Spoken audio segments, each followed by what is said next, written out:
Assalamualaikum warahmatullahi wabarakatuh. Kali ini kita akan belajar tentang mengukur dengan menggunakan micrometerscope. Tujuannya adalah untuk memahami cara mengukur dengan mikrometer. 2. Terampil menggunakan mikrometer. Oke, kita lihat di sini Nanda. Ini adalah gambar micrometerscope. Nah, pada micrometerscope itu terdiri atas beberapa bagian. Ada namanya raket, bel, frame, dan sebagainya. Oke, kita lihat satu persatu.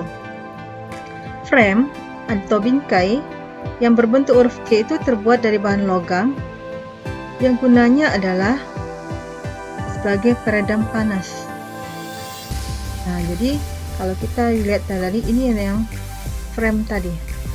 Oke, kemudian anvil atau poros tetang berfungsi sebagai penahan pada saat benda akan diukur, karena benda tersebut diletakkan di antara poros tetap dan poros gerak.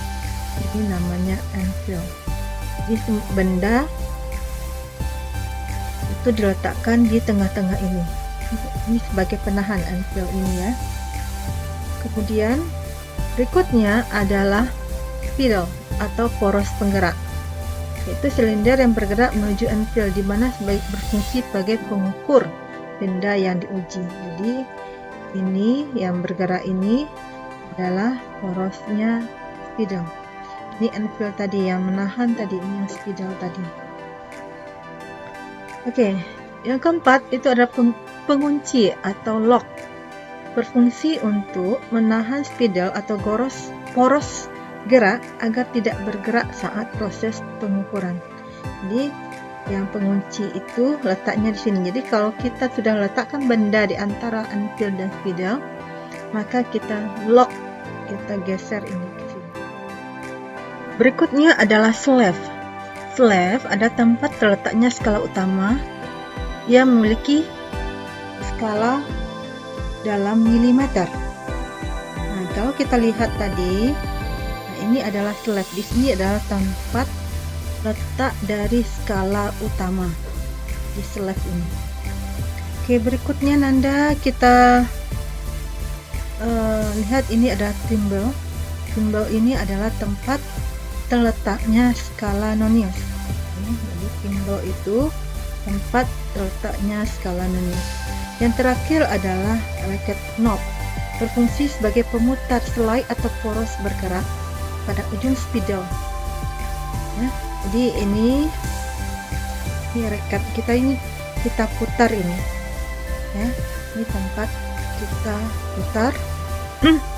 Ya, ini akan bergerak jangka mikrometernya.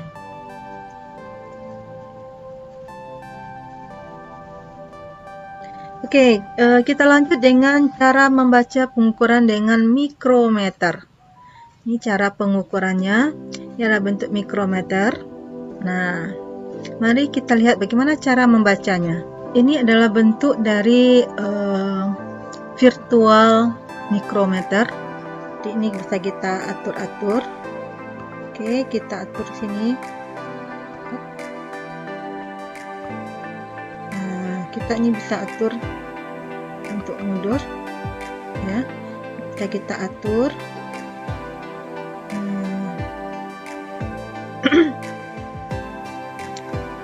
Jadi benda itu kita taruh di sebelah sini, ya, dalam ini. Jadi kalau ada benda kita taruh di dalam ini.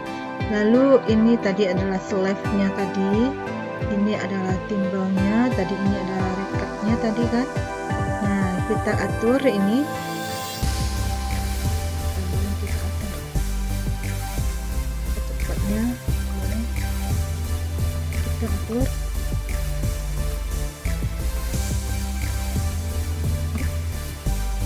Ini bisa kita gerakkan dia cepat atau kita gerakkan dia lambat.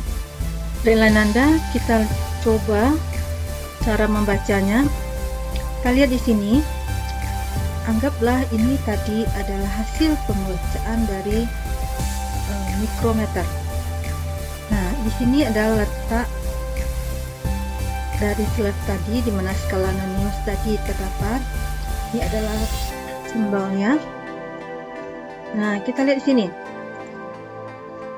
Pada mikrometer, masing-masing dari nilai garis ini pada skala utamanya bernilai setengah. Jadi kalau ini 0, berarti ini setengah, 1, 1,5, 2, 2,5, 3, 3,5, 4, 4,5, 5. Di setiap garis yang berada pada skala utama ini bernilai setengah. Dan ini di bagian slide ini ada terdapat skala nonius. Nah, perhatikan di sini cara membacanya. Kita lihat skala utamanya sama dengan yang kita baca, ada skala yang di slide ini. Ini sudah ada 5, ada garis 1, berarti 5,5. Jadi kita buat di sini 5,5 mm. Oke. Kemudian skala noniusnya, perhatikan skala nonius sama dengan mana garis yang berdempet antara skala utama dengan skala nonius. Kita lihat ini yang berdempetnya di 45. Maka kita tuliskan sini 45 kali ketelitian dari mikrometerskop itu adalah 0,01 mili. Berarti sama dengan 0,45 mm. Nah, ini tadi sama dengan berapa tadi? Kita jumlahkan ini, berarti ini 5,5 mm. Di hasil pengukuran kita, kalau kita jumlahkan skala utama dengan skala nonius, kita dapat peroleh 5,95 mm. Baik Nanda, kita coba sekali lagi. Nah, kita lihat di sini. Ini adalah pembacaan berikutnya. Ada 10, ada nilainya setengah, 10,5, ada 11. 11 ini tidak ada garis di bawahnya lagi yang kita nampak. Ya, 10, 11, tapi tidak ada 10,5, 11. Jadi yang di bawah ini nggak ada nampak garisnya. Nah, maka kita lihat di sini. Jadi kalau bacaannya berarti skala utama kita sama dengan ya, 11-nya udah nampak, berarti ini 11 mm. Nah, skala noniusnya mana? Skala noniusnya kita lihat. Kalau ini 5, 6, 7, 8. Berarti 8 kali dengan 0,01 mm. Ini sama dengan 0,08 mm.